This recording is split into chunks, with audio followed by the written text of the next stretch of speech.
பாஜக கூட்டணியில் தமிழக மக்கள் முன்னேற்றக் கழகத்திற்கு ஒரு தொகுதி ஒதுக்கீடு செய்யப்பட்ட அறிவிப்பு வெளியாகியுள்ளது. மேலும் இது குறித்த கூடுதல் விவரங்களை செய்தியாளர் சந்தோஷ் வழங்க கேட்கலாம். வணக்கம் சந்தோஷ். தற்போது தமமுகவுக்கு ஒரு தொகுதி ஒதுக்கீடு செய்யப்பட்டிருக்கிறது. எந்த தொகுதி ஒதுக்கீடு செய்யப்பட்டிருக்கிறது? விவரங்களை பதிவு பண்ணலாம். வணக்கம். தமிழகத்தில் விறுவிறுப்பாக நடைபெற இருக்கக்கூடிய நாடாளுமன்ற தேர்தலுக்கு இன்னும் சரியாக ஒரு மாதம் காலத்தை ஒதுக்கக்கூடிய நிலையில் தமிழ்நாட்டில் உள்ள அனைத்து கட்சிகளும் தேர்தல் பணிகளை விரைவுபடுத்தி வருகின்றனர்.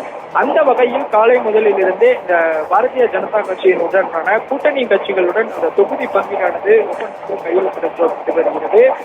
அந்த வகையில் பார்த்தோம் என்றால் காலை முதலிலிருந்தே தமிழ் மாநில காங்கிரஸ் ஜி.கே. வாசு தலைமையிலான கட்சிக்கு ஒரு தொகுதியும், அதே போல புதிய நீதி கட்சி ஏசி சண்முகம் அவருக்கு ஒரு தொகுதியும், மக்கள் முன்னேற்ற கழக பொதுச் செயலாளர் டிடிவி தினகரனுக்கு 2 தொகுதிகளும் ஒதுக்கப்பட்டு வருகிறது. இந்த நிலையில் பாரதிய ஜனதா கட்சியுடன் கூட்டு களமிறக்கக்கூடிய தமிழக மக்கள் முன்னேற்ற கழகத்தினுடைய அந்த கட்சிக்கும் ஒரு தொகுதி ஒதுக்கீடு செய்யப்படுவதாக தற்போது ஒப்பந்தத்தில் கையெழுத்திடப்பட்டிருக்கிறது.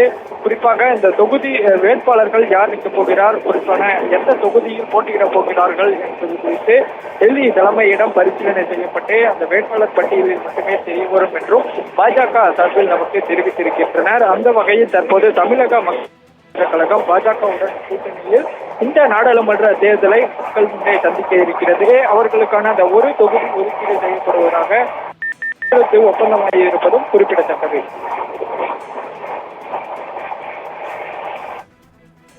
விவரங்களுக்கு நன்றி சந்தோஷ்.